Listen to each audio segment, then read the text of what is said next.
വയനാട് ഉരുൾപൊട്ടൽ ദുരന്തത്തിന്റെ പശ്ചാത്തലത്തിൽ സമാനമായ ഒരു ദുരന്തത്തിന്റെ നിഴലിലാണ് മലപ്പുറം കോഴിക്കോട് അതിർത്തി ഗ്രാമത്തിലെ കുടുംബങ്ങൾ. ചാലിയാർ പഞ്ചായത്തിലെ കക്കാടംപൊയിൽ വെണ്ടേക്കുംപൊയിൽ മേലെ മങ്ങാട് പ്രദേശത്താണ് സ്വകാര്യ കരിങ്കൽ ക്വാറിക്കു വേണ്ടി കുന്നിൻ മുകളിൽ കൂട്ടിയിട്ടിരിക്കുന്ന വലിയ മൺകൂന താഴെയുള്ള ജനവാസ മേഖലയിലുള്ളവർക്ക് ഭീഷണിയാകുന്നത്.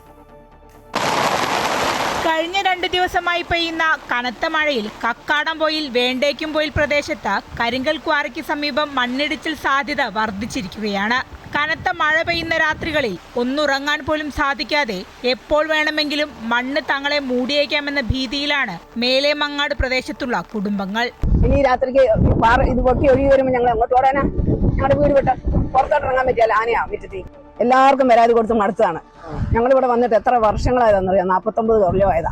ഈ മൺകൂന 2 വശങ്ങളിലേക്കായി ഇടിഞ്ഞു വീണാൽ താഴെയുള്ള കൂടുതൽ കുടുംബങ്ങളെയും ഇത് ബാധിക്കും.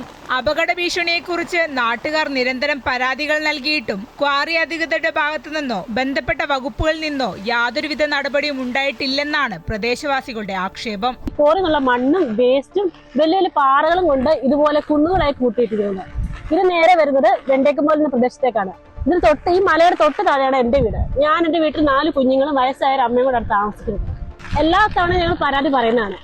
പഞ്ചായത്ത് സെക്രട്ടറി എല്ലാവരോടും പറഞ്ഞിട്ട് പോലും ഇതിന് യാതൊരു നടപടി ഇതുവരെ ഉണ്ടായിട്ടില്ല. ചെറിയ കുട്ടികളെയും പ്രായമായവരെയും കൊണ്ട് മാറി താമസിക്കാൻ ഇവർക്ക് വേറെ സ്ഥലമില്ല. ഇതിനൊരു പരിഹാരം ഉണ്ടാകണമെന്നതാണ് ഇവരുടെ ആവശ്യം. അതെ, ഞങ്ങൾക്ക് ഒരു കണ്ണറിയാൻ മേലാത്തൊരു അമ്മയുണ്ട്. പിന്നെ 3 വയസ്സായത് കുഞ്ഞുങ്ങളാണ്, തീരെ കുഞ്ഞുങ്ങളാണ് 3 ഉള്ളത്. ഞങ്ങൾ ആകപ്പാടെ മേടിച്ചത് എപ്പോൾ പൊട്ടും എങ്ങനെ പൊട്ടും നിങ്ങൾ കണ്ടോളും. ഞങ്ങൾ ആകെ ഇതിലാണ്. ഇത് എപ്പോഴായിരിക്കും എന്തായിരിക്കും എന്നുള്ള സ്ഥിതി അറിയാൻ മേലാണ്ട്. ക്വാറി മാഫിയയുടെ സ്വാധീനത്തിനപ്പുറമുള്ള അടിയന്തരമായ ഇടപെടൽ ഉണ്ടാകണമെന്നാണ് നാട്ടുകാർ ആവശ്യപ്പെടുന്നത്. അമൃത ന്യൂസ്, കോഴിക്കോട്.